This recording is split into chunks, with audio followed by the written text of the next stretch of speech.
भारतीय सेना और सऊदी अरब की रॉयल सऊदी लैंड फोर्स के बीच पहले संयुक्त सैन्य अभ्यास सदा तंसिक का समापन शुक्रवार सुबह राजस्थान के जैसलमेर में हुआ।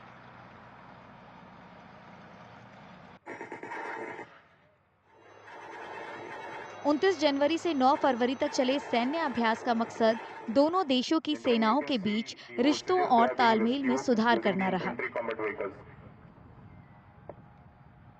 The exercise was based on a joint operation under the United Nations mandate, and like you saw, it was about rescuing of certain hostages who had been held by rebels in a foreign country. So therefore, we were trying to portray that we were operating under a United Nations mandate for a peacekeeping or a peace enforcing operation, and in a situation like this, how both of the armies could operate together and rescue the things, and in which an ICV platoon of a mechanized infantry battalion was used for the rescue.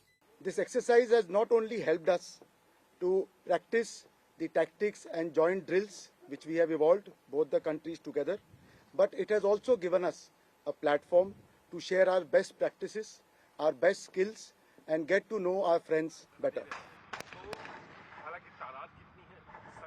दो phase में हुए संयुक्त सैन्य अभ्यास में brigade of guards regiment की 20वीं battalion की भारतीय टुकड़ी और 45 सैनिकों की सऊदी अरब की टुकड़ी ने हिस्सा लिया। During the training, both the platoons, they were trained to share the best practices and the drills.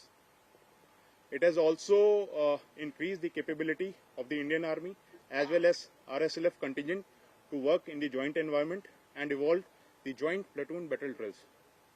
Also, during the exercise, it was clearly evident that the language barrier and the cultural differences which we have between both the countries, they are not a restriction.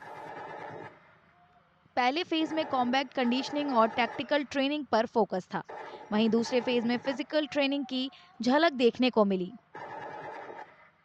इस 13 दिन के exercise के भीतर हमने अलग अलग operating procedures का अभ्यास किया और integrated platoon battle operations conduct किए। इस एक्सरसाइज के दौरान अच्छी कमराडरी को इनिशिएट किया गया और इसके अलावा हमें मौका मिला कि हम सऊदी अरेबिया लैंड फोर्सेस के जवानों को जाने और उन्हें भी हमारा कल्चर शेयर करें। दोनों देशों की सेनाओं की टुकड़ियों ने संयुक्त रूप से वैलिडेशन फेज में हिस्सा लिया। इसमें टेम्पररी ऑपरेटिंग बेस बनाना, इंटेलिजेंस सर्विलांस और टू ही ग्रिड और मोबाइल व्हीकल चेक पोस्ट बनाना और cordon and search operation, heliborne operation और हाउस इंटरवेंशन ड्रिल शामिल थी।